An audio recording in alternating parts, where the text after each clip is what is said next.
Manyire kutaura nyaya yachona. So ndamba ndichimbozvigadzirisa. Zvinhu zvese zvakungoshinya kuwedzera weight. Right. So last week ndakataura nevanhu nezvenyaya yekudanana nevanhu vevamwe. And mukutaura ikoko mira ndikwiridza cheya. Ndikakwiridza cheya dumbu rangu mozo. Kwira, come on.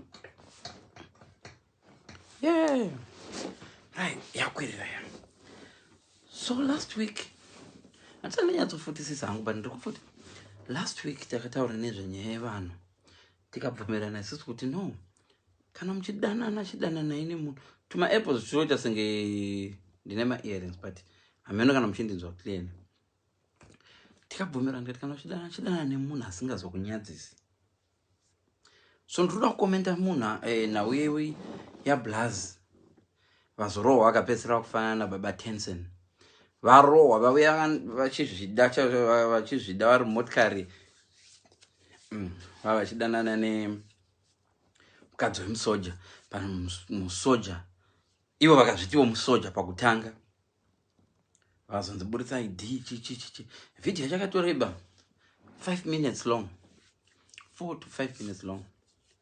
But vazorohwa vakachinja slowly.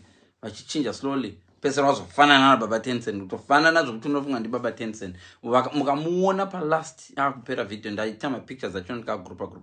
Ukatarisa last picture vakutofanana naBaba Tencent. Face wacho naye.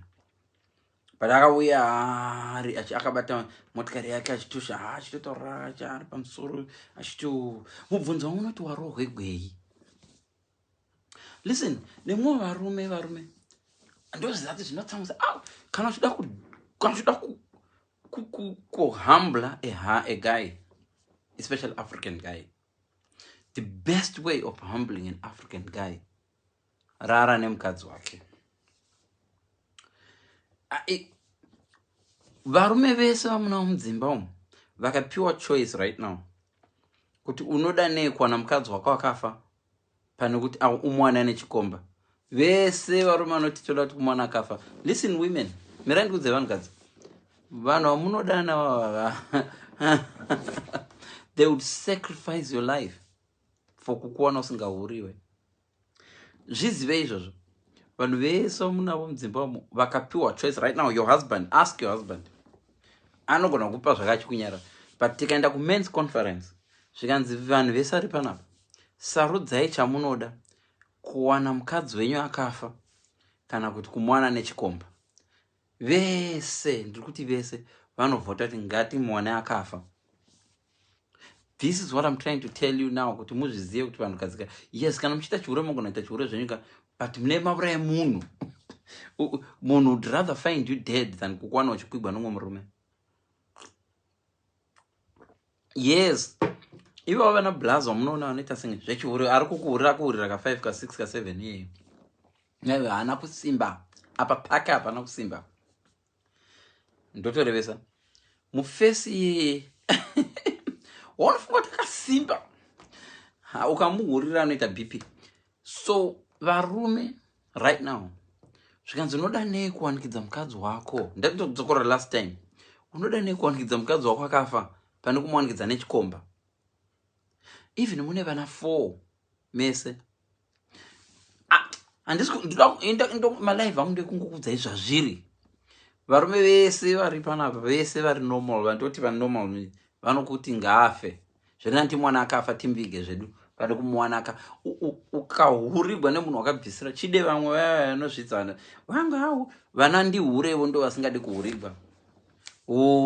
Havadi kuhurirwa. Because ndisikuita live here. Marriage inodai so. Mazuva ekutanga marriage. Murume anenge achitaura so mukadzi akateerera. Murume achitaura mukadzi akateerera. Coin yacho ichinja. Yati gare marriage. Mukadzi anenge achitaura murume manje. Achiteerera. O achiwa.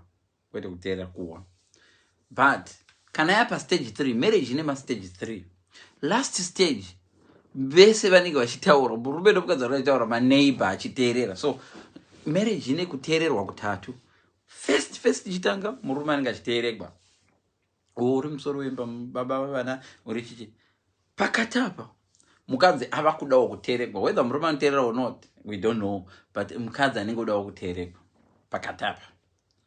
Then uko kumusoro between 36 to 50 zvichikwidza mese munenge motaura muchiteeregwa nemaneighbors.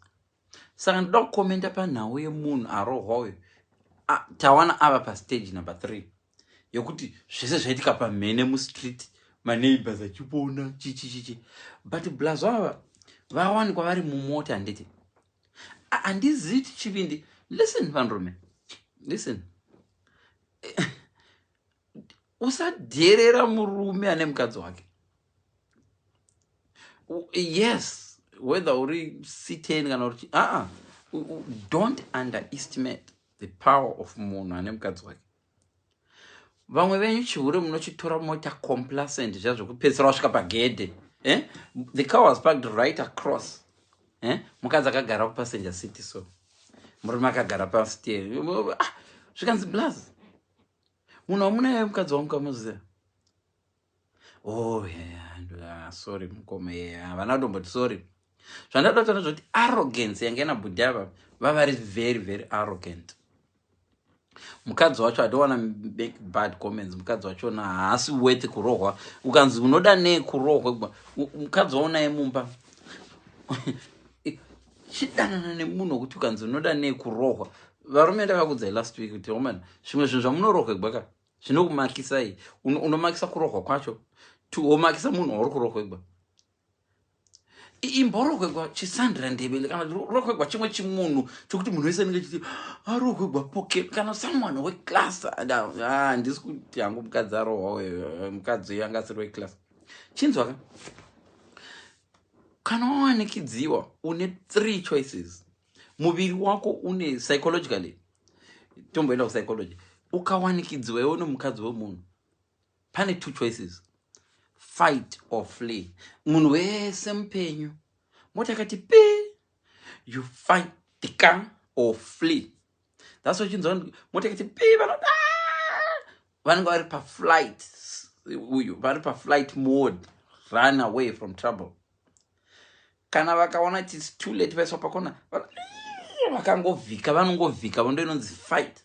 Vanongovhika vokuti mota icharova mavoko, but iwe unofunga puma richiuya wakadai so rinorova mavoko rokukwanya. But mupfungwa dzako nokuti hausatombona munhu anovhika shumba ichiuya.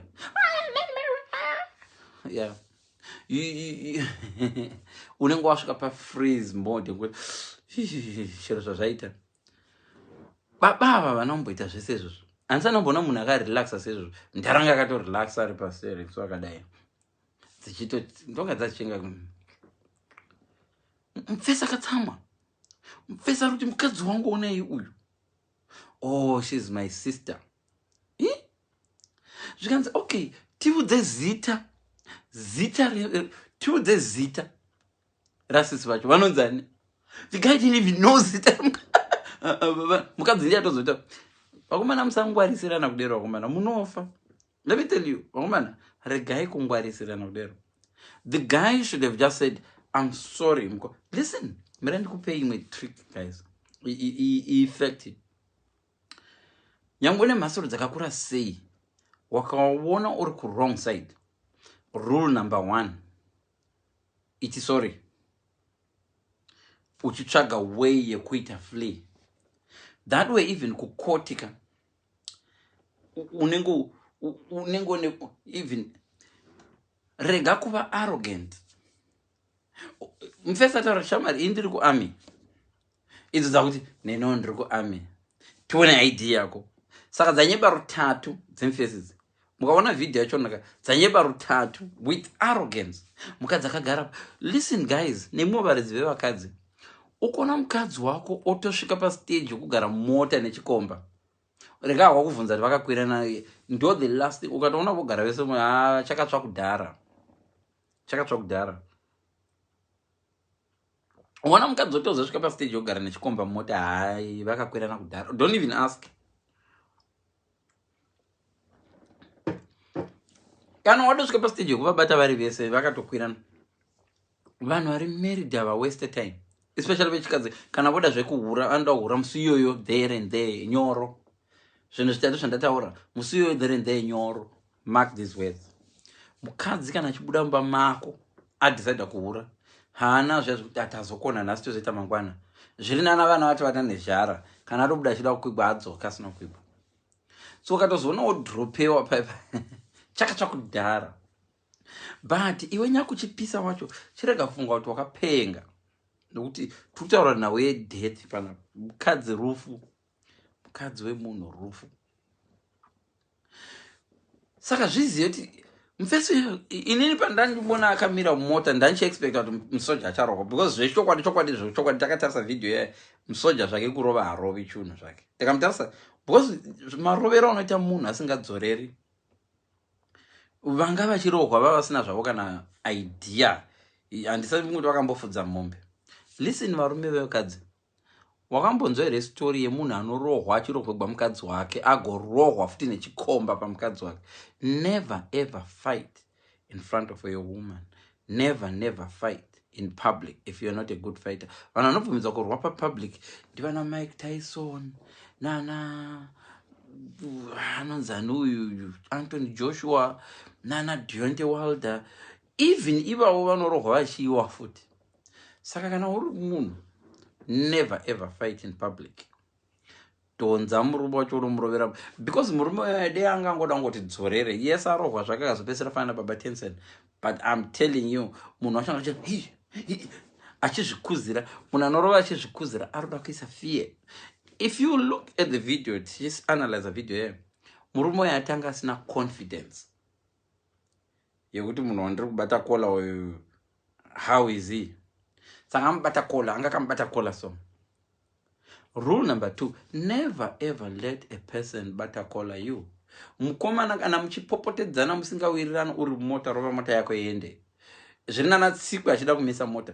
Zvokuzorega munhu achiuya within this distance, close to you, ndozvo ukaona uchihedhewa uri murume uchihedhewa nemunhu wabreaka marule matatu. Yes, taburana, yes, mukoma muri kundirova, but ndirove zvenyu muri kure zvokuzosvika panapa padhuze neni makuda kuti ndikurumei manje. Andona? But this guy anga achitoita kuhedhewa senge bhora.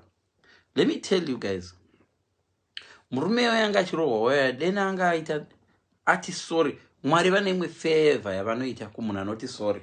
Let me tell you, next time you're in trouble, munhu achida kukubhula or munhu achida kurova mustreet, do this. Ukarohwa uzondibata, tanga wamuti sorry ka3.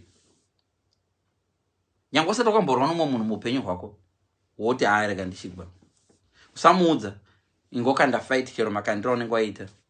You will never lose that fight. It's a secret yandakaziva kubva kudhara, isecret yandakagarirwa pasi nayo nevakuru vekare vakatofa iko zvino vakandodza secret iyi, and ndiri kudza secret iyo ika. Murume uyu avingwa ari mumota ane mukadzi wemunhu. This is how I would have handled it ine hangu pachangu. Kana wavingwa une mukadzi wemunhu zvawaita zvese, wabreaka rule number 1, kuhura nemukadzi wemunhu irule number 1. Uyu akatsamwa uyu, muridzi wemukadzi auya, iye mukadzi arrogance way yake ungoramba akagara so mumota so, atozoita zvikunzi buruka iwe, asingadi kuburuka mota yechikomba. Inzi wakamurume iwe, ukaona mukadzi wakasvika pastage yekuti haachada kubuda mumota yechikomba uchimumanikidza kuti auye kumba, haachirega relationship yake. Listen guys, it hurts kurambiwa kana kutorerwa mukadzi, but pane pamwe panozoti kuti gare makore 2-3 so ndozvandaida izvezvezvya. Go back to all the girls wakadana navo uchitarisa so saka ndozvandaishaya hope papa. That's life. But kana wazenga wane criminal record warova munhu, anobona mamona arova munhu uyu, handisi kuti ina handizorovi. Don't put the rimwe gore muzona ndarova munhu kuti fidzo waita urovi munhu. Munhu kana atsamwa uzive zvanoita, but try by all means kuti uavoide zvaitwa navanhu 2 ava. Vanhu 3 ava vese vabreaka marules ese emuroad. crowd ikawanda and mazamwe crowd unofa iwe unourawa iwe unohedha iwe tabva head unourawa iwe unourawa iwe. Those people 2 weeks later vanenge vari kukoti vachiti akamurova against you again. Iwongo vachi kune vamwe vakavukirepo pe vachamutya musoja anorova akarova munhu. But mupfeso yayo angade yangonzwisisa kuti no ndiri kudana nemukadzi wemunhu nyange uri vice president. Toziva kuti mana vice president muri kutikacha vakadzi vevanhu iye vari pana vice president. Ndinoziva kuti malive angu akuonekwa nawo mwana wakurukuru vandisingafungiri ndongona angoshewa ndongonzwa kuti ndiye mufana wacho uyu ndikuona mwana ari kundirequesta thank you so much inokusheya malive angu but na handisi munhu wepolitics but ndongokudza nyange muri president muri vice president. David chaichaiya mubhaibheri aiva akagara pamushana anobva kuna mukadzi wauriya some one of the army guys achigeza mukadzi anga ane bhodhi ye David dzakadongora dzikamuona mukadzi dzikati wa inzwaka Solomon na David vava nevakadzi hobo but dzakachiva unozati shavire chiure kana akakubata hazvina basa nevakadzi vangani. Unoziva munhu ane barika anowanikwa chihura futi nomukadzi womunhu iye ane barika ndezvemashavi. David akatobva atoti musoja yanga ari munhu wevabhoyi airwa ari kumashure but David akachinja akati I know ngaende anorwa ari pamberi kuti dzife ndezveshowo dzakafa. Usiku hwacho David akarara ati vane mukadzi uyu ndimambo ka musadya zvevapfupi nekureba zvine maconsequences. Vana mambo imimi munogona kuzviita zvikabira one day munozoisa pane runyoka. Right, todzokera kumunhu arohwa ndati Warobwegwei. Right, mufeso yazoti karati inini theory yangu ndekuti you always say sorry kumunhu. Inini let me tell you guys ndinokuti sorry kwete ndokutya ndenchikuti sorry ndichitarisa exit yangu asi ndichiri kukuti sorry ukandisa mukona whether muri 6 or 7 ndinoyeye inonzi flight or flee, fight flight flee. Zvino wakazengwa ndisa mukona usati wanondinyika mudziva mangu wanondinyika pazere vanhu pepe budhimi Marohwa kana mukazona live yangu mazinenya maiswa madhencha maiswa chichichi mabho dzidzai mistake one yamaita mamakabatwa kola. The first thing you should concentrate on is kubvisa ruoko pakola because yakabata mutsiba wako. Someone is trying to control you. If someone is trying to control you, the first thing you have to do is to fight kukontrola kwacho. Kuzobuda makabakwa kola muchiendeswa kudziva remvura muchibuda mumota menyu hakuna safety inodarika yemumota mako. Saka kubuda mumota yanga iri arrogance. Zvino Bible rinoti pride comes before a fall. So dzimblazo dziya dziri arrogant. Dzasvika dzichisenga chewing-gum. Uye akati mukadzi wangu wamunaye blazi uyu mukadzi wangu wamunaye uyu dzichisenga ndio inonzi arrogance. Oh sorry vakuru vangu ndangohaiwavo kuti ndiziviye pana panditombozi nyaya yenyu kana muchida zvendobuda motikari. Humble yourself. Rega kuda ku I think mfeso yatoudza mukadzi ati hande anonondiona ini hande tesa andikuona. Saka mukadzi anga akagara pasaidi kachiti tivoneka ende vanhu vazhinji ndiri kunzwai muri kutaura kuti hanzi mukadzi atoenda mukadzi ari kuenda nemufeso. Mukadzi akaenda uyayo yaka haasi kuzoenda nemufeso arohwa hazviite. Mufeso arohwa uya arohwa aluza mukadzi uya kana akaenda anogara akasekwa muupenyu hwake hwese. Ndataura ndikati inini marriage kana chitanga it's the man who talks mukadzi achiteerera.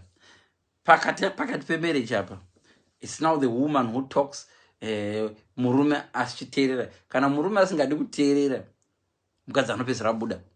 So mamarriage anobreka pastage number 2 apa mazhinji acho mukadzi ndiye anenge aita decision yekubuda because murume aramba kuteerera. Yes, kana marriage chitanga first 5 years murume anenge achitaura mama ndati papeso marketing ndati pesa mukadzi achiteerera. But pakati apo mukadzi wanenge wakuda bamwana ndinoda kuti zvidadere asi murume ndio panenge achieda anoteerera kana kuti hateereri kana kuti unongowa asingateereri. So stage number 3 ndeyekuti vese vanobva vatanga kutaura manje pasina anoteerera kusara kwemaneighbors. So stage number 3 ndeyekuti mese maneighbors achiteerera. So marriage iri divided into 3. Iyowa mastages waya macouples ari happy ndeanoavoida stage dzese dziri 3. So how do you avoid mastages dzese ari 3? Usapinda marriage uchida kuteeregwa. Usapinda marriage uchida kuteerera. Pinda marriage yemunhu unowanana naye zvazvokuti muri masoulmates. Ukaona mumwe wenyu achida kuteerera, listen, ukaona mukadzi murume achikuvhurira dhoo remota, pane zvinhu 3 ndingangoti 2. Ukaona murume achivhura dhoo remota, he said that the car is new. Anoti wati chabhengi yewane mukadzi. Listen vakadzi ndopa makazunga here baba. Vamwe venyu munoona vakadzi varume achikuvhurirai madhoo. Get in my queen. No. Varume vari kuvhurirai madhoo because mota dzavo inyowani. Vanotya mamwe mavhariro munoita madhoo because majara Datsun 120 waidzenyuka zvino kana ikanga iri new Range Rover ka baba anenge achika uchaiti gba, saka mwoyo wavo unenge uchigwadza unoyevo kuvhurira. Come in my queen. Usi queen shamari. Pepuka musoro pangu. Munhu utarise mavhariro ari kuita dhoo. Tinoziva kuti vamwe vese makudhiraivha mune chichi kune dzimwe mota dzinovhara dzega dzinongoguma so dzoti vamwe venyu tozviziva munorespekta madhoo emota, but sometimes futi pakuvhara pacho hamuzovhari zviri strong. Unobva waona kalaiti kata on kuti pane wana nedhoo rakashama vanhu ve wozotoita rokudhonzekwa imbovhura imba. Saka ukaona murume achikuvhurira dhoo, ticheck mota haisi ya 2019 here, haisi ya 2020 here, haisi ya 2021. Hakusi kudiwa. Number 2, check out how old is your relationship. Usually varume vanozviita kana ichiri new relationship kana kuti uri small house usiri wekumba. Kashomaona murume achinovhurira mai vemwana vakavata navo everyday vanovata unless relationship yacho iri new. Izvo tasiya vanoita mascreenshot vachaita. Todzoka pamufesi uyu. Tsvaka munhu wekuti vanhu vakakuwanikidzawo naye, vamwe vakadzi kana uri murume, vanhu vakarume vakakuwanikidzawo naye. Ko Leon unoita sei? Leon arogwa. But mukadzi wacho mukadzi wacho akanaka sha. Rogwegwa zviripo. Rogwegwa zviripo. Ndokusandaita title yekuti warogwegwei. Rogwegwa zviripo. Vamwe vanhu vamuri kurogwegwa ka vanokubvisirai mamax imwe varogwe vacho vachizvibvisira futi mamax ivo varogwegwe. Wozvibvunza kuti saka iye murovi anotopesera toluza mamax. Kona iblazi tiradzika mukadzi wamarovera mufesi. Yes. Maybe they pretend as art. Maybe tongoti kudyiswa hako, tongoti mema kadyiswa. Because a week ago ndakaita live, within a week ndaita live, munhu akutorogwa mukadzi akashata zvokuti dhwani ndikuvanzirai. Ndisi kuda kuti mukadzi nditi chiri, but mukadzi uya hasi wetse kurogwa. Kana uchindirova uchindirovera mukadzi sezvazviya, ukandrova ruviri rutatu, agwe chipondo dzore. Agwe chipondo dzore. And handifuni unombondrova ruviri rutatu. Kana ndakukuti sorry katatu kekutanga kekuti sorry ndenchiti Mwari Baba ndibetserewo, ndekwa Mwari Baba ndibetserewo ndapara mhosva. Sorry. Kechi2 ndechiti Mweya Mutsvene ndibetserewo ndapara mhosva. Sorry. Kechi3 Jesu Kristu ndibetserewo ndapara. Iva vanhu 3 they will never let me down. Kana ukatotanga ndrova ndakuti sorry rutatu inhema, handisamborohwa ndikaruza fight yandati kumunhu sorry katatu. So ndo police andina. Even muri mu street ndado decide ndoda kumamisa ndotanga ndakuti sorry ka3. Dzidzai theory iyo muchazondiudza rimwe zuva kuti Leon wairevesa. Mweya Mutsvene unoita senge wadzika pasi kuzokudefend. Nokuti iro Bhaibheri rakati munhu anofanirwa kuti sorry kangani. Munoziva Bhaibheri rakati munhu anofanirwa kuti sorry kangani? Hanzi 77 times 7. Mwari vaizviziva kuti 77 times 7 kana uchiti sorry haumborohwi. Vanhu vanoti ndichingotedze ndorohwa. No, ukati sori katatu haurohwi. Ukaona uchiti munhu akuti sori katatu uchiita simba rokumurova, une mweya uchakuvuraisa. Ende usually munhu akakuti sori katatu unopera simba, unofanirwa kupera simba. Ukaona uchirova munhu akuti sori katatu munhu akakuti sori katatu, chimuregerera because pane vanhu 3 vari kurepresenta ipapo. In fact, kwakanzi sori inofanirwa kuitwa kana 77 times 7. Hanzi 7 times 7, kanzi 77 times 7. Kuda kati 10 times 7. Pakachiko. Tazi. But kwakanzi 77 times 7 ndo pandoziya iriko Bible. Handiziya kuti kana ukahurigwa unofanirwa kuhurigwa rutatu 77 times 7 ere, but as for kuhurigwa guys, kurova dzinongori shungu. Munhu wandinosapota kana arova munhu wokuti ndakuwanikidza uchiabuse mwana wangu or something. But remember zvandiri kutaura zvako zvisi ndozvigona. Munogona kundoona mangwana ndichiponda umwe munhu mukuti Fidzo wakaita live. Ndiri munhu wenyama avo zvekuponda izvi. Zvekuponda izvi handisi. Kana kupondwa wozoti Fidzo kwazvaita unodini. Unowanikwa pamwe paunorohwa bro. Kune vamwe vanorova zveshuwa, vanokurova usingadzoreri. Tovaziva hai zvoitika kuAfrica, kuZimbabwe. Imi mongoona munhu achirohwa, but kune umwe akabata pfuti uko wamusingavoni. Ko Fidzo zvaita unodzorera wani. Fidzo zvaita unodzorera wani. No, kuZimbabwe inotambika. Dzimwe nguva une umwe munhu arikukona kakadai, akanongedza pfuti. Kuti rohwa asadzorera. Iye notambika. But kana paita firimu sezvo pakazara vanhu sezvo. Let me tell you something chamusingazivi. That thing changa singaiti kuBulawayo chacho. Kurohwa kwaitwa vanhu vaya vachinonyikwa mumvura zvazviitwa kuBulawayo izvezvo. Azviite. Munhu vengai mandevere zvenyu, mai vangu mundevele, ini ndakakurira mbiri I can yakhuluma isindevele. Let me tell you, there are so many things zvinoitika kuMashonaland zvisingaiti kuBulawayo. No disrespect, but ndakakurira kunana Bulawayo kwekwe. Aula mtu wabulawayo ukiyekela shaya mfazi uchayindo tumfake elokuze nini umnyathele not in Bulawayo. In Bulawayo, fights don't last more than 2 seconds. Fights don't last more than 2 minutes. I've never seen the fights that last more than 2 minutes in Bulawayo involve Mashona. And we are talking of 30 minutes.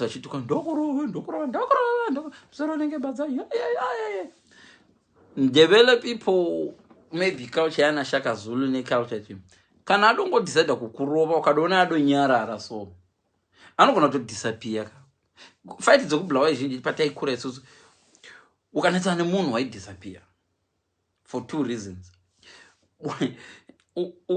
Fight ukanetsa nemunhu. Ukaramba chitamba silagi. Munhu apinda mushop atotenga bottle reCoca-Cola rinoputsikira kumeso kwako. That's typical of Bulawayo. That's Bulawayo for you. Vanhu kuBulawayo vanokuudza ndaindoti ungachayi mfazi wena. Kati ndawinda kuchwayela so ususu chwayela phela nxasenzenya. Unozwa? Vanotaka kuti ausarwa mukadzi anditi. Wakazoramba chimurova kuzati awakuti jairira kaita kuti sarwa mukadzi ka. Unongohwa imwe fight nokugotsuko. Uriwe futi wahurigwa. So that video is 4 minutes long. Deny video on phone 4 point something minutes. Vachipopotedzana vachibatana kola. Trust me, and I mean it. Trust me. Don't ever do that in Matebeleland because even sekuru vane mudonzo so vanokurova nesvimbo pano ukadona kuti ba kutofa chako vanokuponda Bulawayo havadi izvozvo. So Warobwegwei, that's the title. Warobwegwei. Guys, if you're dating a married woman, I know temptations are there. Please make sure there are 3 rules here. Make sure she's worth it.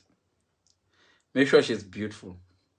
Make sure, because this you are playing with death.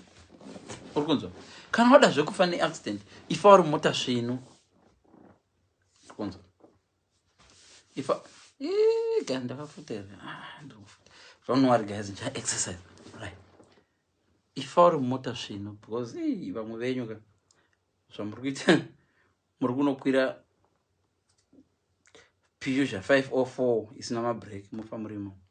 Iwabudzo kwirai marange rover mufenyu muri murange rover machona imomo sana tega udzimongopinda mota nyuwani. Zvandoza mari kuti kana uchida kulaimbwa ilairi hono hombe yakadai, kwete kudya muto wekamwanana ufamba chingodzi akadya imbwa iwo kadla kadiki diki. So vakadzi vevanhu vamuri kudai navo vakanaka here? Havakunyadzisi here? Pamuri kuvahurira napo pacho hapanyadzisi here? Ndakaita live ndikataura munoiona kuYouTube. Ndakaita live ndakaita senge ndiri kudzokorora. Zvese zvawarobwegwei zvingazive nevhali kana au else rega kurohwa kwacho. There's so many ways ekutorege kurohwa. I mean that guy kurohwa kwazoita nokudidi. I'm telling you, unoza kuti ukarohwa wamborova chibhakera 1. Unoza unogona kurova munhu so. Unodza munhu ndibatei ndomuraya. Iye ari yarohwa so. Munhu anosuva kubata so wamurova iwe nei 1 chibhakera. That's life. Munhu yepi akanditrust. Nekuzotaura kuti ndine mamoves, hanzi ndine chi? Pane pangataura kuti hanzi ndine move, ndine mamove. Mandiona ndine mamove. Yeah, angangwanawo munhu wake. But kuzorara mumvura, madhamu varara mumvura, rara mumadhakamu. Yes, you're humiliating your ex, your wife, whatever it is, but then, so guys, tozvandada ndingotaura neminasi. So yeah, ndopapa nenyaya yangu. Handiziti pane vanga vachibvunza rimboverenga makomenti evanhu vanga vachibvunza vachiti kudiko. Tinzwe makomenti enyu.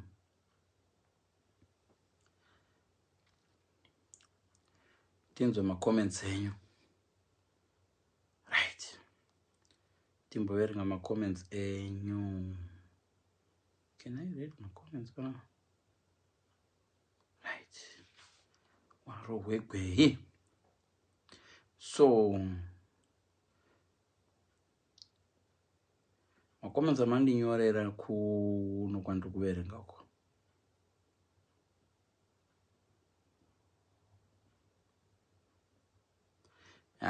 Imiwa nemimi musandudza zvekuexercise. Unoziva kuti chikamba chorarama 500 years asi achiti maexercises ime. Chikamba chinorarama 500 years chikamba achipi tortoise. But wakamboiona iri mugym ndiani? Imwe DCA inini. DCA. Yeah. So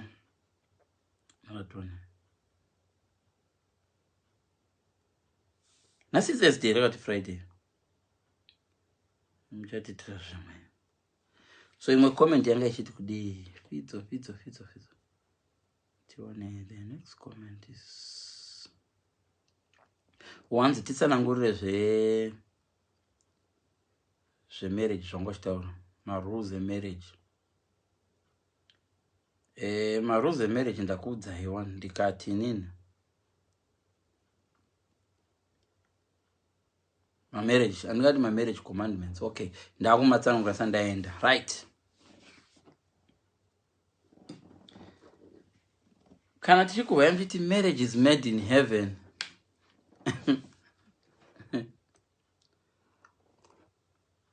Not everything that comes from heaven is good. No, that thunder and lightning should not back to heaven as well. So when I think marriage is made in heaven, yeah, even thunder and lightning should not back to heaven. So don't always judge you. No, teacher back copy number 2. The only way you can make your wife to listen to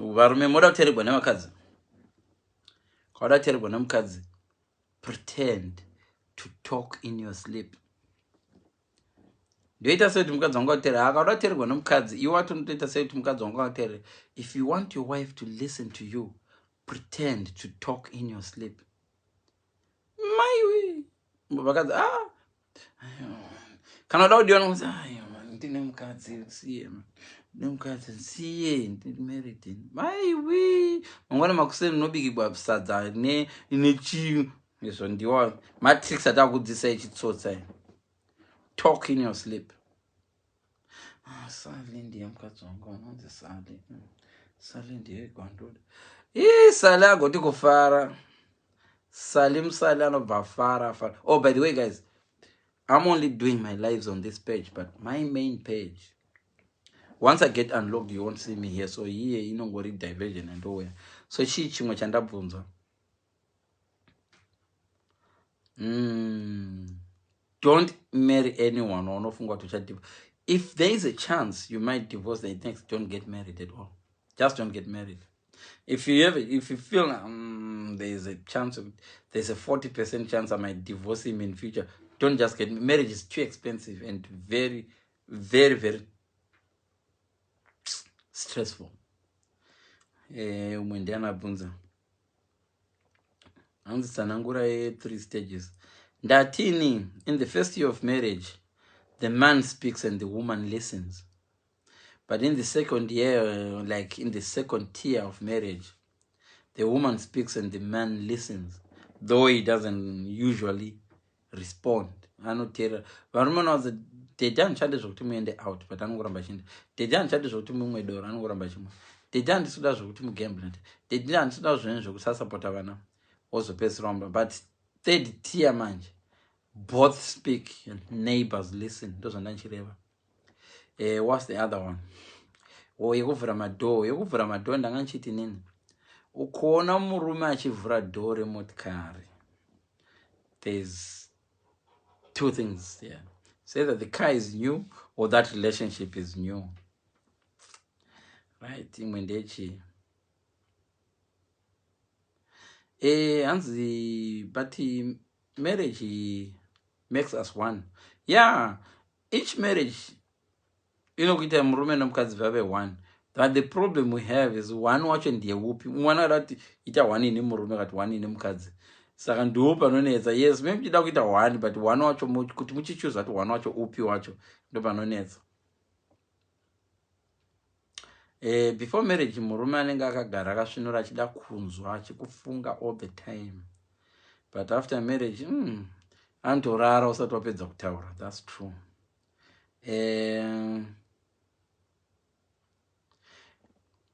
Fidzo, verenga comment yangu. Every man wants a wife who is beautiful, understanding, economical, and a good cook.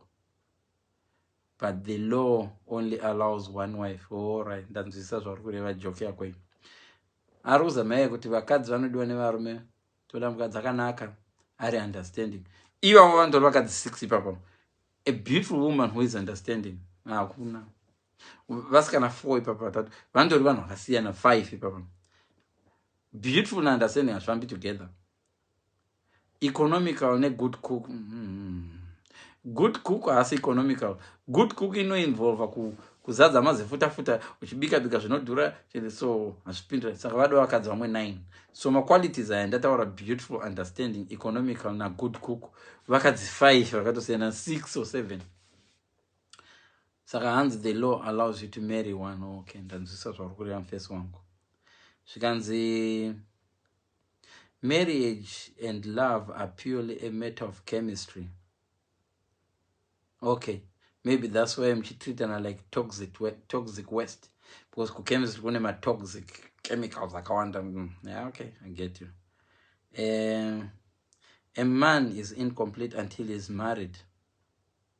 After that, he's finished, yes.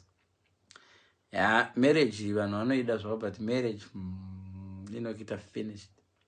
You'll be finished if you're a man. If you get married, you'll be finished. Thank you so much, guys. So, great love and great achievements involve great risks. You need to take my risks. In love, you take risks. In business, you take my risks. Marriage, yes, including gambling, you know, to risk. But is it worth taking? Right, Vanwash. Danango yapana pa kundingo so discuss to Warobwegwei. Those days zvipana vamwe vakateerera avachaita futi the same mistakes and people just end up doing the same mistakes that are you can't be so complacent kuti iwe unono uri kuzvidza kuti uri kuhura namai mwana wodhiraivha woenda pamba pevanhu nemukadzi wemunhu. Anyway, thank you so much guys. Ngatimbogadzira zvangu ndirara ini ndomboita mapress ups angu ndobva ndarara because hapana comment yandadarika apa. In fact panapa pangoitwa comment yangu ndikunzi chibaba na10 days atwe. The rest of you guys chosen to isai macomments avamwe wenyu hamucomment apa, saka mukacomment apa mukasacomment apa handikwanisi kukuwanai. You need to comment amboti hello Leon, because most of you guys vanouya pamalive angu you are not my friends, so sometimes ndinokuonai panapa ndichakuoni because you are following me but I'm not following you. So dzimwe dzenguva kana munongoapia ndoona hapana Sali Musali, pana chosen daughter, but kuzonoti kumafriendship handikuoni hanzi hapana chekomenta Leon. Yeah, chosen daughter ndamuona. No, chokomenta hachingambosha kungoti moro Leon icomment. Mkudu Lilian kuri sei kuLeicester. Na mkudu Leon ni hama dzangu ndovaziva. Ndore vamwe mafollowers kuti munozoti Leon unodada iwe togara chiwa pamalive ako. I get that all the time. Leon ndogara ndikuona pamalive ako. Yes, munondoona pamalive ati kana musinga comment kana musinga comment andina way yoku find out kuti ndimwani. Right, mnaitona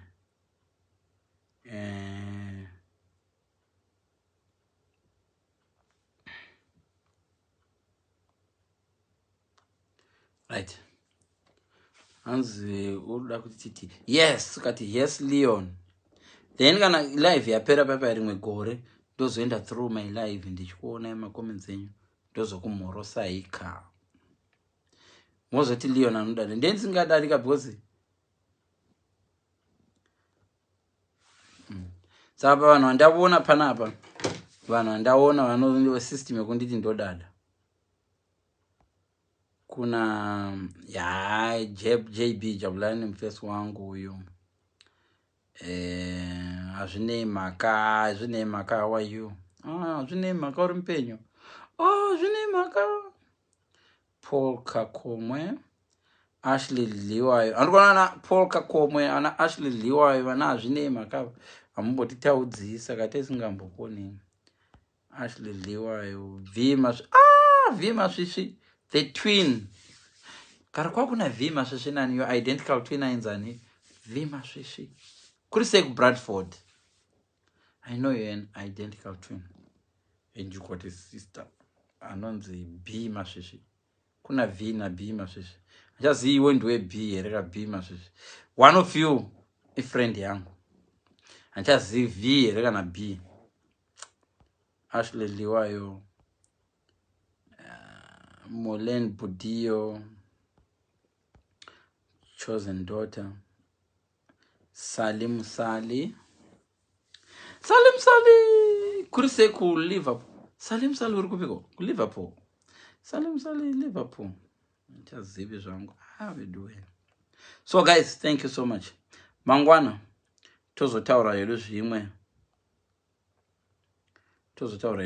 Mangwana. Kwanasi tukumira pano.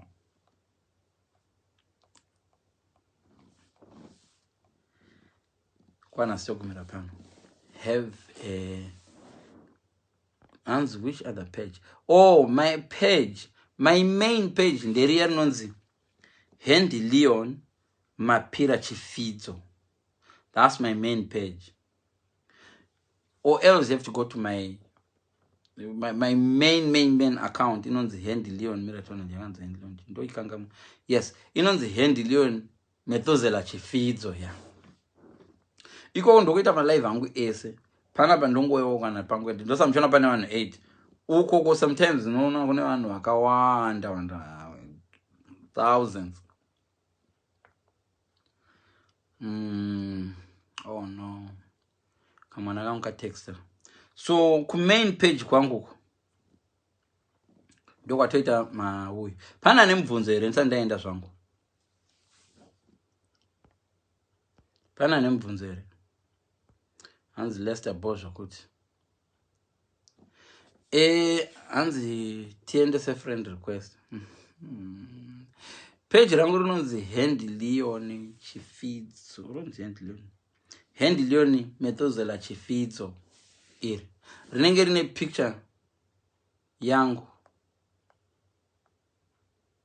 yakadai ine a beautiful smile. Ndo picture yangu iripo iri handiwanzi kuichinja. So rakanzi Handy Leon wechifidzo. Pane mwe mubvunzo here yamamupira kundibvunza ndisandaenda zvangu.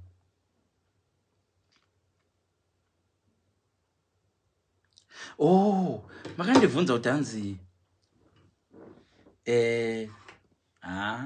mibvunzo yamondibvunza yakaexpire. Oh, vakadzi vanohura chichi mutaneta nezvakuchihure izvi. Hapana here zvimwe zvinhu zvine musoro. Zvimwe zvinhu zvine musoro zvatingada kudiscussa zvechihure. Yakungorisinge peji rechihure.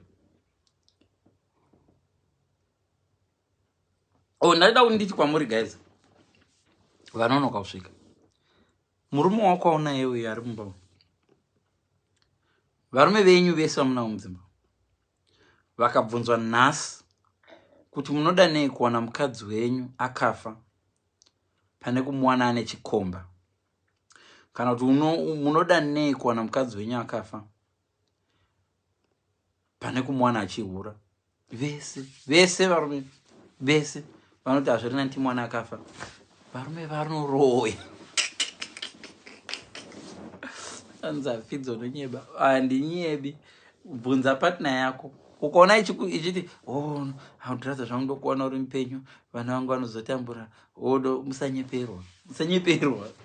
Murume wese waunoona akanzi unoda nei kuwana mukadzi wako akafa. Kana kuti umwana achihura. Vese vanoti ngafe. Vabvunza izvo.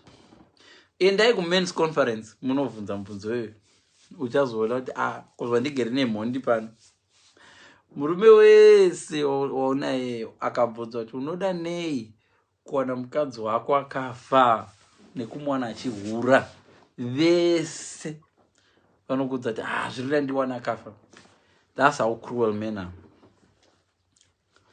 Yeah. Hakuna yes, hakuna murume.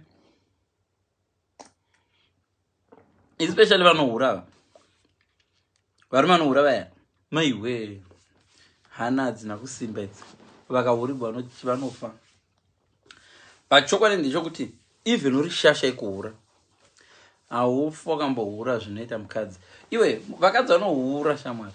Ndinoti ndikuchikudza chokwadi chacho chinokurwadza zvazvo kuti ndisandambogwadzisa varume sezvezvo. Listen, vanhurume, let me tell you. Hanzi iwe comment yako. Vakadzi. Ukaona mukadzi wotomubata achiita chihure atodecide zvake anenge adecide hachakude. Unoona mukadzi kana anoona mamona munhu arohwa topic inoti Warobwegwei. Mamona munhu arohwa. Waona magariro anga akaita mukadzi uya. Kuita senge asingazivi kumusha kunei. Akagara mumota musiri make wakadai. Akatarisa uko kumakoroko. Murume achipopota zvake. Mukadzi anenge atomake a decision. Mukadzi akamake a decision. Listen, mukadzi akamake a decision ndakuhura. Pane zvinhu 3 zvinoitika. Chero ari qualified nurse. Pane zvinhu 3 zvinoitika. Chero ari qualified nurse. Anokangamwa AIDS. Nyoro. Iwe, rega kutuma mukadzi wako chihura.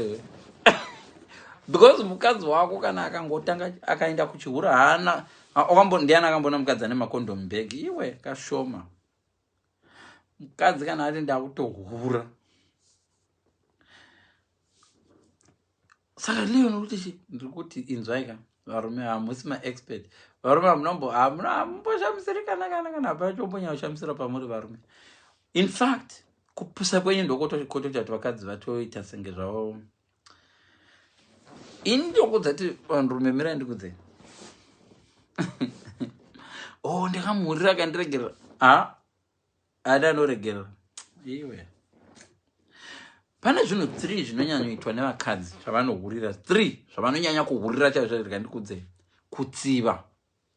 Saka iwe kana wakahurira mukadzi wako akakuregerera ka, imbocheka kuti haana pakatsiva here, haasati haana mweya wekutsiva. Number 1 reason yevakadzi kuhura, usually sometimes kutsiva. Ngoti kundozvibatirei. Chamusingazivi vanhurume ndechekudai so. Nyangwe vakashata zani mamona mukadzi ari kurokogwa mufeso yotaka haana bonaka kamukadzi uya. Batakanyengwa. Hanyengwa nedzimfesi dzazopesera dzarorwadzo dzikafanana baba 10 cent. Padzisati dzafanana baba 10 cent dzazvichitopenya penyawo. Dzine sakaradzo nevende rakaita senge rangegepiri. Dzadzine arachora rakati kurisei but dzadzine gap radzo dzichizviwa dzakabakokola dzichizvi. But dzakadonyengawo. Iye so mukadzi anogona kungohurira kutsiva. Kechitu anogona kuhurira kutoti kunakirwa chaicho. Because iwe musoro bangu haumubvunze zvinomunakidza. Unongofunga tori big boss. Tendererai mwana.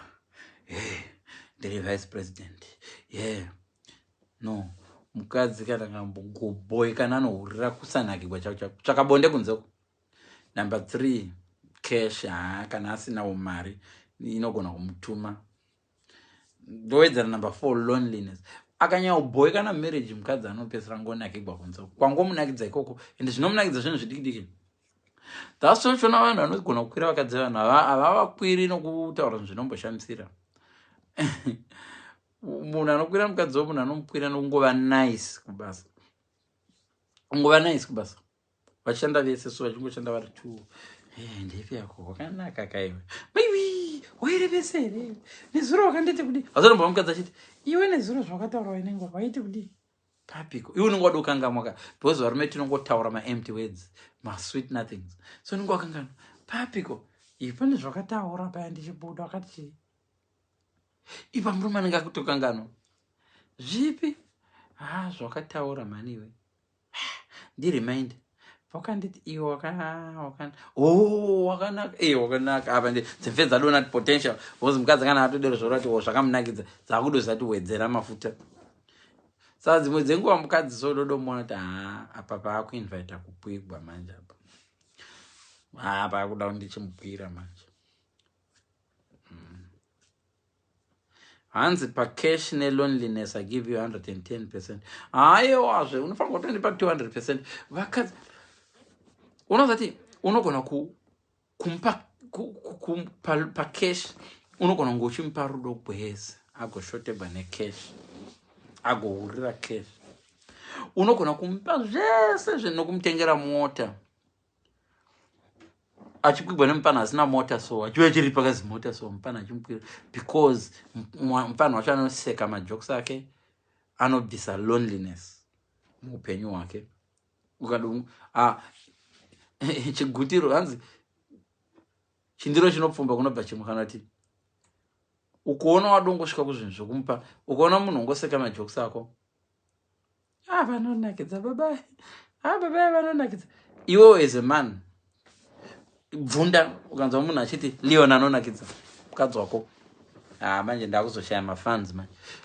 Mukadzi wako akatanga kuti Leon anondinakidza bvunda because kunakidza mukadzi kuri very very close neapa paka.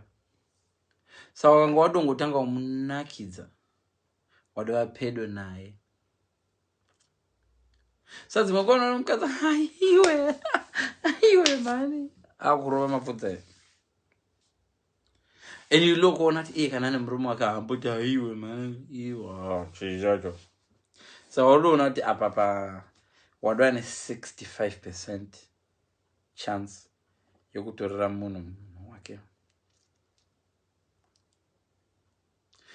Saka paya vanhu vakadzi vanotaurisa vaya pakazara vanhu ukoona uchiti ukaita joke anoseka kuwira pasi nejoke yako murume wako oita joke Iwe semurume inda unoinda kumachikoro chemajokes uimprove, but 9 times out of 10 problem haisi majokes ako, problem ndiwe. So sit down uite problem yekuti imi moda kuzoresolva marriage kana relationship mahurigwa. Unfortunately mukadzi kana adohura inzwaka, kana wari munhu izvezvi right now aroda dzokera nemukadzi wake right now muri paseparation, kana akadombokwigwa nasomeone kwete waanoda anyone, haadzoki, haachadzoki. Ndinoda kuti ndisakuwestera time yako. Varungu no, kana mukadzi atokwirwa nasomeone anoinda akafanana nemunhu ari kutama. Mukadzi kana achibva murelationship yako manga achikwigwa daily, iwe uri murume baba vevana for 18 years, big sign anofanirwa kuziva. Akangononzi tiba nomwe munhu kuunza uko, kana inenge ichingori kubvisiwa ngora, kana kunonzi kudiko, handizi ndingakuti kunonzi kudii. Pandoda ngokutsanangura kuti mukadzi kana atoravira zvekunze anenge aita senge abhabhatidziwa muzita rechienda uko, haadzoki. Palist yevarume anokuisa palast. Kana paine queue yevanhu vari kumuda, iwe ndiwe unenge uri palast. Hanzi babai modhuva nokutaura chokwadi mani. Mukadzi ende mukadzi ukaona mubata achiura ka, iyi ndogara ndakaidzokora but vana musoro bhangu amense. Mukadzi ukaona mubata achiura adecide kubatwa kana kuti ava complacent, ndosanda kuzati mufesa rohwa wewe. Mamuona mukadzi yanga achikendengere wewe. Did she really care? Did you look at that woman angari motikari pape asati arohwa? Mamuona kwanga akatarisa. Murume anga akabata munhu kola, akabata driver kola. You could tell kuti mukadzi yoyo anga ari kusaidi kwa driver 150%. And you could tell kuti mukadzi anga achitoti driver rova munhu mani, murove mani.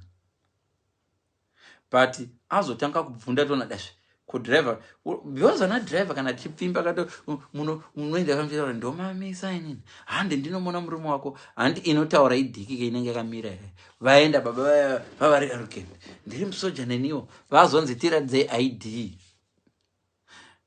But musoja wekunze uyoyo anga achiera, baba vemota vaita mistake 1, varatidza fear.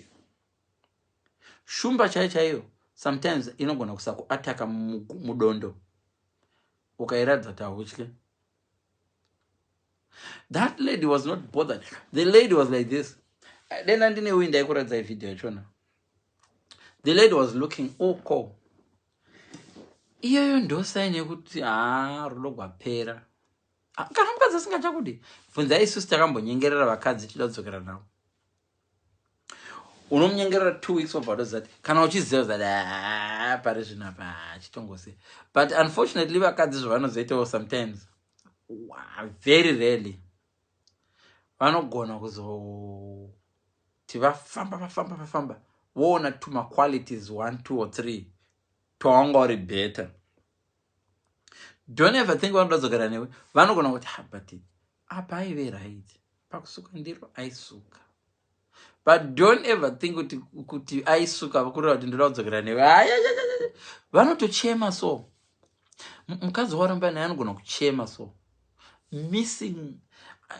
They don't know why they're crying, but vanochema. Anochema so. Uruchemei, ndiwe wakaramba murume.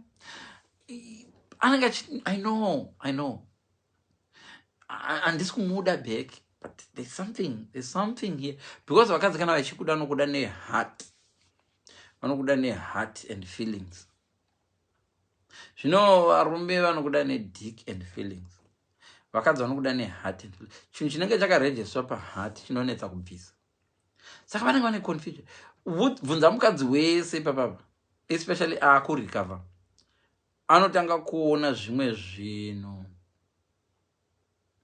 Hanzi Fitzoman yakaitwa iya ipamhiwi iya.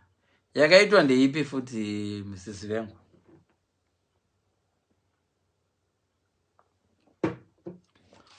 Hanzi yakaitwa iya ipamhiwi. No. Mufesi wekarati uyoyo anogona kuinda because acharova nyika yese. Because kana iwo wahurirwa nemukadzi ka usarova murume. Kana uchirova murume in other words kuti murume vhaya ndidzokera naye, but ucharova nyika yese. Because mukadzi uyoyo ane zvakawanda. Just looking psychologically, looking at your face ari motikari. Haana zvinhu 2 zvanovenga. Ane zvinhu maybe 10 zvanovenga. Say the hama dzemurume dzisingatomudi already. Murume asingamusapoti. Murume asingamusapoti kudero. Iye pachake was no longer interested in that guy. And ukamutarisa so, haana kutiza achienda mumba. Pamba. Haana kutiza achienda mumba. Atotiza achitoenda kumba achada. Aunonzwa achiti. And in fact, it looks as if mukadzi anganzi enda unodi unotora mota utakure zvinhu zvako. Because handisi kuzokutakura nemota yangu. This is where the problem is. Vanhukadzi, let me tell you, ukanzwa murume achikuramba zvezve, varume vakafana nepwere. Ngatimboendai crash preschool. Because vanhukadzi munogona kurera vana steri. Hamusati mambona chimwana chikatanga kutamba netoy choti katoy kakaita senge ma-airpods anga. Chimwe chana chinouya choti chichichemera iri. Chana chacho pamwe chete chine rimwe zimota rirotori ball, big one. Chogadzika zimota racho chinogwera nakadiki kaka. Anditi. But the moment yakaneka diki kampa kaenda kuzimota zihombe rasiwa nekaka. Kaya kanenge chidzoka futi. Zvakaita murume. So mistake yaita siswewe. I think vanga vanzi vyai muzotora hembe dzenyu. Wenda unotora hembe dza. Don't ever make a mistake. Kaudaona uchida musi wanonzi buda pamba pangu nemurumeka. Pakaita neighbor noti, "Oh ambuya, muri kurangwa. Uyai zvenyu kubedroom kwangu. Uyai ndiri single. Musi ucharamba namaneighbor angu ndikangodero kumukadzi wacho achirohwa panze neti. Come here. Uyai kuno ndogara ndega. Dzokeramba. Makagara muchitodanana. That's a guy for you. Dzimwe dzenguva vanhu tine mistake yatinoita. Tinoramba vanhu tichida kunyengeregwa. Never ever do that. It's a big mistake. Usaramba munhu uchida kunyengeregwa. Ramba munhu nokuti hauchamudi. Don't ever misha mizhinji yamuri kuona iyoyi. Yakaputsika nemunhu wani akaramba munhu achida kunyengeregwa. Munyengeregwa inobva shaya api yacho yekunyengerera. Pride inobva yabata ari kuda kunyengeregwa. Pakadero panenge potoda kuti iwe semukadzi vakawanda vari kuwacha live yangu vachazowacha live yangu ndaisa ku main page kwangu. Makawanda vanhu vari kuwacha live yangu right now who are so shy kunobudza x kuti acha x yatitaurira nesha aidini no ndaka pakapotseka. But unfortunately the damage is done. Imimi vanhukadzi problem yamunayo imimi. Problem yamunayo. Yes, zvinhu tozive isu hatikuzivi, but nemu hamutizive. Listen, kana uri munhu wechikadzi ukarambana nemurume kana kuti ukarambana neboyfriend, ita zvimwe zvinhu zvese, but don't temper nekumushowa kuti wambokwigwa nasomeone. Varume vari kavi. Relationship yako hairi vese vandinonzwa vakambohurira varume vagere nevarume ka. Mune mishonga inoshanda, mishonga yenyu iri dangerous. Pakurirai vamwe. Hakuna murume anorecover akadzokera. That's why uchiona kuti mukatomboti rambane zvenyu ka. Mukaita separation. Iwe ukambomhanya na gym salon na cycle na club. Murume even akamhanya akadai amudzokerani zvikashanda. Hazviite. Vese vakadzokerana nevarume vakanyeba. Handita kuziva handine 4 years dzodokwana sina mborana nomwe munhu dzobhaiza dzimfe dzobelieve. otherwise akangozviziva kuti wakakwikwa even wakakwikwa nemurungu, even wakakwikwa neane kadora, even varume havari kave. So ndo rule yandiri kukudza kune vachazwa chalive yanditeeresa. Murume haasi kuitira jealous uchimudadira nevamwe varume kana uchiri kumuda. Kana uchida kudzinga murume fast muudze kuti asha unoziva chi paseparation yatakaita 2 months ago ndatokwirwa ne4. That's the biggest, my way, that's the fastest way of making your husband, your boyfriend or husband move on. If you want your husband to move on, paanenge achida kunyengerera pakuti sha kwandaenda kuresa sha kudzokera hawa ndifunga kuti nombondiregerereyo indava bebi varume vandavata navo handizi ndandakabatwa nei patakaramba naipapo 5 wakarova serious. Ukaona kuti hadzi dzakashinga kuti vamwe vacho vangove nemazitini akadai, vamwe vacho vanga nemazigombe akadai. Dzikarikabva dzedzaka unongovadzidlisa mushonga unotyisa. Varume vadi izvozvo. Unfortunately, most women think you'll get your man back by making him jealous. Ooh, I always laugh. You will never use jealous to win your ex. Ndakaita live in 2017, how to get back with your ex. Go and find it on YouTube. Live announce how to get back with your ex. If you don't mind, I can do a summary, but it's not, I don't have time to do that, but I can help you how to get back with your ex. And jealous is not even on the list. Don't ever make a mistake of trying to make your husband jealous so that he can come back. If he comes back, he's just going to come back and control you and abuse you emotionally. And awamugarikemba macho. Murume wamboudza kuti wanakirwa nyambo kuhuna hwinde. Murume wamboudza kuti wamborara nomwe munhu uchida kumuita jealous. Kubvumidze chero kuenda pamashops apa. Unodoita slave.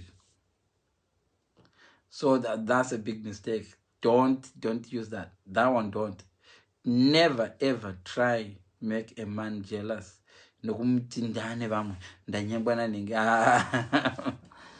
If you want to make him move on, yes. If you want a guy to move on very, very fast, do that. Famba, vamwe vanhu vaitwa hai Fidzo ndokumbiro zveuye katimboenda tinde kumall wakandibata maoko. But my boyfriend is a guard there, so you can hold my hand. So I go boy kind of long boa. Haridzoki. Rikadotadza kumubvutsura Leon racho, robva radomuvenga Leon racho. Vamwe vanhu vanohaya ma-escort. Ndo zvinobasa re-escort services. Some people just get hired. Escort ladies who are 60, 70, they can hire a guy who looks young, very fit. So chimbuya chechifamba nacho chakabataro, they pay you 500 pounds. Yeah, it's a good money. They pay you 500 pounds. Ngowoka navo mbuya wakabata muno mudumbu. Pamba navo mchienda kumotikari yavo. Ex anangare murungu pamuhanga asingachaiti bondo kuone chiri fit. Apa una zvimwe zvauri kuita zvaurundomboita. Inenge chingori escort service to make your ex jealous as part of a revenge. It's a revenge plot. That is only done by people who no longer want. If you want to save your marriage or to save your separation, if you want to recover, you really love this guy, you upset him. The best way of recovering your ex, I know you will hate this one, is by phoning him. A lot of you guys, when I once did a live, a lot of you guys write, ndinombonyora message Leon, ndonyora message, ndichida kuisenda kuna ex. Ndatonyora dzakawanda, ndo delete. Ndakutoisenda. Ndonyora message, ndida kuisenda, ndo delete. Ndakutosenda. These things happen. Because when I jiji vamwe vanonga vachita, unenge wobva kumba wakashinga, nasi ndodomwa doro ndimudze kuti ngatidzokerana. Vamwe vanomwa doro for the first time kuti awane courage yokudza munhu. But you risk two things. Kuudzwa rimwe garamoyo rokuti nyewe unobva watozvidemba ndakazviitirei. Because remember, pakurambana kwenyu muri paseparation kune inonzi cover, vamwe vari mumashell. Pazere vana I'm happy where I am, I've moved on. Vana I've moved on vakazara kuvanhu vasati vamove on. Vanenge vari in denial, you're strongly believing that you've moved on, but you wish. Munhu amove on, move on nemuromo. Munhu amove on, moving on haitwe nokuti I've moved on. Moving on ndeyekuti if you want to test kuti wamove on, tsinzina woimagina ex wako ane rimwe baby, wowedzera vari vese mumba richimubikira vari happy, wowedzera vari pambedha uye wamaimborara or a better bed, wowedzera uchiimagina zvinhu zvakadai, ukoona hana yako isingati nehasha, you've moved on. Unozati you can actually move on zvokupedzisira wakutowisha kuti dene ex wangu awana umwe munhu wedwe munai Mwari mutsvakire umwe. Sometimes vamwe vanhu vanoti ndiri kuwisha tawane umwe. No, vamwe venyu munoda kuti awane umwe munhu kuti ati agocompare nezvawangauri. Unfortunately, your prayer might get answered. Anomwana umwe munhu agoita futi better than you, vagotanga kuita zvinhu zvinomusoro vese, vagobudirira, vagoita vana futi vari nani than you. So be very, very careful. Moving on, unofanirwa kuita waimagina the positive 100%. Imagine iwe ex wako handia makaramba naane motikari hameno anga asina moto, chimuimagine ava neRolls Royce achigara kuimba yakanaka kudarika yamaigara, ane mukadzi nezvimwe zvana zvakanaka vachienda maholidays ari better than the holidays were going. Ukanzwa mwoyo wako chiti F this, ngaende zvake, nyangwe akatogwa naRobert Mugabe, nyangwe akatogwa naPrince Charles, nyangwe akatogwa namukadzi wa, ukanzwa mwoyo wako wasvika pastage iyoyo, wamove on mukoma. But theory yakasiyana nepractical. Wakazodarika nepamberi pako vakabatana, iwe uri door frame uchimona achifamba nerimwe renyu kuti kanya yepa ukaona kachuya kajealous asati move on. So ndakuansa mubvunzo wako iwe, have you moved on? Ndiwe unofanirwa kuzvipindura wega. Unofanirwa kuimagina iwe une nhamo uyabudirira, ukaona mwoyo wako no. There's a difference between moving on nekuwisha kuti your partner, something bad happens to your partner. Hakusi kumove on, kuwisha kuti partner wako adana nerimwe zimunhu risina kunaka senge iwewe rinonhuwa agozozvidemba kuti akakusire. That's not moving on. Punishment yauri kuwisha partner yako. Vanhu vazhinji ndo pamastage amuri pastage yekuti ndoda kuti move on, adzidze kuti ndandiri mukadzi akanaka zvakuti. Mwari vobva vati okay, ndomupa mukadzi akanaka zvokuti aine better things than you, zvimwe zvakati wandei. Dzimwe nguva murume wako achapiwa umwe munhu kana mukadzi wako anopiwa umwe munhu achamuda zviri better. Munhu wacho anogouya gotanga kuchengeta vana vako futi zviri better. Unozati hapana chinhu chinozokwadza sekuti iwe unga uchida kufikisa mukadzi wako kuti ngaatambure nevana adzidze. Listen, uri kunzwa? Wadero Mwari vobva vamuti no, o vobva vamupa mukadzi ari bo. So ndo nyaya iripo, hanzi payback time. Ndo nyaya yandachida ngotaura naye. So ndakupindura mibvunzo yenyu yese nhasi. Handisi kuda kuti live ichiramba ichienda mberi, ndakuzoisa kuYouTube. Mukandivinga kuinbox neimwe topic tozotaura, because my topics acho atatongozobata akawanda. So hanzi wish them well so you can move on. It doesn't work like that. Susan, first of all, if you want to move on, what do we call moving on? You can say I want to leave Zimbabwe. Iwe usingazivi kuti Botswana iri muZimbabwe here kana kuti Zambia iri muZimbabwe here. You can only hanzi ndine personal topic for your inbox. Inoti chi topic inbox. Susan inbox. Zvibvunzewo kuti moving on from what? Vamwe vanhu vanotaura kuti ndakuda kubva kuAfrica oenda kuEgypt asingazivi achiri muAfrica. Oti Morocco ndakabva kuAfrica. When did you leave Africa? I left Africa 20 months ago. Ndo zvakaita vanhu mwana vari kufunga kuti vamove on. You are moving on from what? Where you are moving on from where? You move on from where? Zvakafanana kuti uri muimba yaWill Smith wobuda musitting room woenda mulounge woti I've moved on. I've moved on. Izvo switch yemulounge nemusitting room i1. Will Smith akauya akati uri murima. Do you get the sense?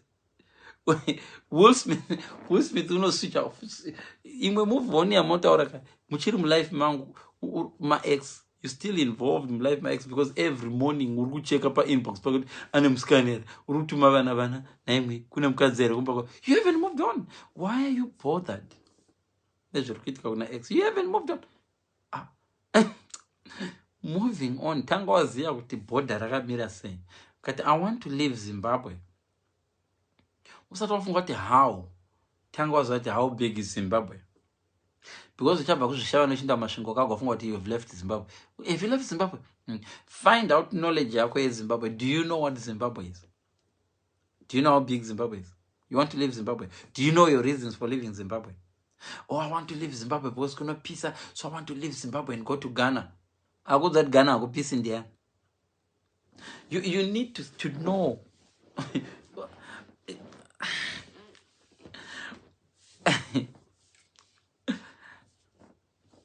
Probably ndeta kanchita malive ndokuti kanchitsanangura zvinhu sometimes ndinokanganwa kuti intellectually tiri pa same level because kutaura vanhu vakangotera malive angu inini kashoma kuti vanhu hamene kuti ndotaura zvine sense here kashoma vanhu vanenge vangonditarisa so handizozivi kuti zvinhu zvandinotaura zviri kunzwika here kana kuti zvinhu zvandinotaura kuti vanhu vari kunakidzwa nemaziziso angu. Ndonga vamwe mongo yangozotaura maziziso aFidzo kuti maziziso aFidzo Fidzo nemaziziso nhasi anga akatsvuka akanhaurara aFidzo nemazilips Fidzo ndoreva vanhu vanokonzentrate pane zvandotaura. Vanhu vanokonzentrate pane zvandotaura muri kunzwisisa here kunobva point yangu kuti moving on. Moving on means moving on from what? Whatever mufesi kuti okay mukadzi uyu handichamudi. Hauchamudi. Why? Because ane mazamu nemagaro. Handidi mukadzi ane mazamu nemagaro. Pandoda kuzoroora futi. Saka uchamuwanepi mukadzi asina mazamu nemagaro? To get the example yandikupa, don't take me serious. Example yandikupa. Murunzwa sense yacho. If you're moving on because mukadzi wangu naye anga nemazamu. Utonotsvaka murume sha because vakadzi vese vane mazamu. So vamwe venyu munobva mati ndoda kubuda mupani muno munoboha makazara mafuta ine muri kupisa pani iri kupisa ndakujamba. You don't know how wide the pan is. You don't know how wide moto is. So pani iri pakati pemoto iwobuda nemazifuta kumupani uchiwira mumoto and because you oily unopota kuita dota. Laziti uchiri mpenyere laziti chako manzero zvandotaura. Vamwe venyu munoti you want to move on muchienda kupaper 2 zvenyu paper 2 ya X. So you want to move on. Murume waindirova zvingaita woenda kumurume akarambigwa kurova ubva rapinda mupaper 2 zigadzi apa manje wakutorwa usina zvawaita. Murume ndaive naye vene jealous too much. This one is a lovely guy. He's a lovely guy. My way. Watomubva kuenda kupaper 3. Paper 2. Unoza kumaths zvataita kumusha kana. Ndakana ndipe example. Waiti ukaita maths multiple choice. Ukaona maanza ndanjipana hasi kumbecha panapa pano pakaipa pano. Wakutoziva ndatofoera. Isu vamwe tairova mayu. Mama subjects ese chikora chinambondinetsa. Mama subjects ndasingaverengi futi. Form 4 kusvika university masters ndaingo browser all the papers that I hate reading. Masters level ndaingoverenga abstract conclusion abstract. results abstract, my findings abstract, because mazipeji acho ndingarebesa abstract inenge yatsanangura zvezvo mukati toenda kukupesa, because mapepa acho anenge akawanda. But ukandiona ndoinyora essay ndiisa zvimwe zvemusoro mangu zvandofunga zvava zviri mubepa imomo, lecture oti mufana iwoka mufana iwo unogona chikoro, ende ndaingopasa, ende ndandiri happy kungoita B.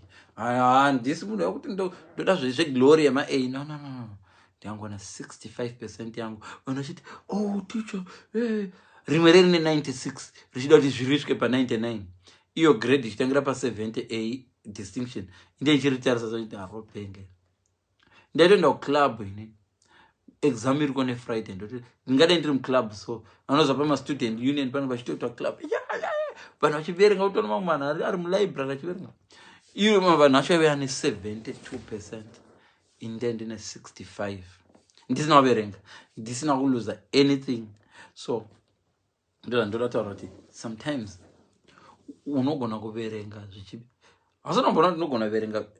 Taiverenga inini, ndikaverenga kana handikwanisi kuverenga ndakaconcentrate, ndogona kuverenga bhuku, so bhaibheri riya ndairiverenga rero ndotozodiscover kuti pandaguma kunzwisa ndepaya vaIsraelites vachienda kuEgypt, kumwe kwese kundanda kudofunga mbudzi nemadhongi zvangu, kuti ndikaenda zvishavane, asi ndichiverenga, multitasking, chiverenga zvandisingawi.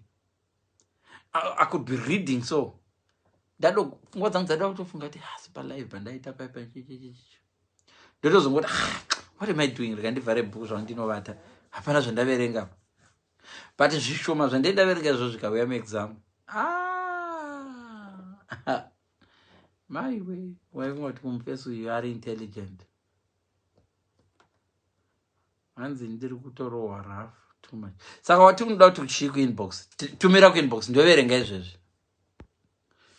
ndinyorere kuinbox, wandinyorera kuti kudi Susan, tiverenge ndiri pano palive. Mafoni ndine hobo, mafoni ndine hobo, ndine mafoni hobo, mafoni hobo, ona mafoni ese ari connected. Saka kana ndichida kuita ghost account ndogona kutamba zvangu. Mafoni aya zvakaitika ndezvokudai songudze, zvana zvangu ndozvitengera mafoni. Saka sometimes zvana zvangu ndozvitira macontract phones. Saka unoziva macontract akaika expire, macontract anobva expire pepe, wopiwa imwe phone new one nenew upgrade, apa iwe unenge wasara nemafoni. Ende zvana zvangu hazvidika mafoni emanga manga, zvana zvangu zvinongoenda kuma-iPhone 12, iPhone chichi, iPhone chakuti. Saka ndozosara ndine dzidzi, but dzese dzato hayo. Vanoda foni ka tengerei marata, pane imba yandiri kuvaka kumusha, munotengera marata ndokupai foni. So you what, it's private. Susan, I don't know why I don't trust you. Susan, why is it private? Susan, uri kuDhabi, shamwari yangu inogara kuDhabi. Do you know that? Susan, why do you want to be private? Thank you so much, guys. Chichi mwachandala taura. Danchida kuti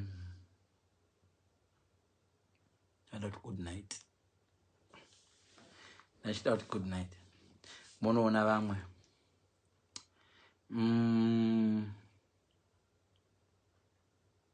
Hands, who is it?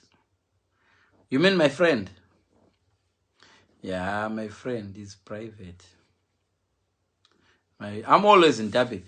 I was in Dhabi 2 days ago. No, not 2 days. 3-4 days ago. I'm always in Dhabi. Thank you so much, guys. Have a good night. Tozotaura pa later.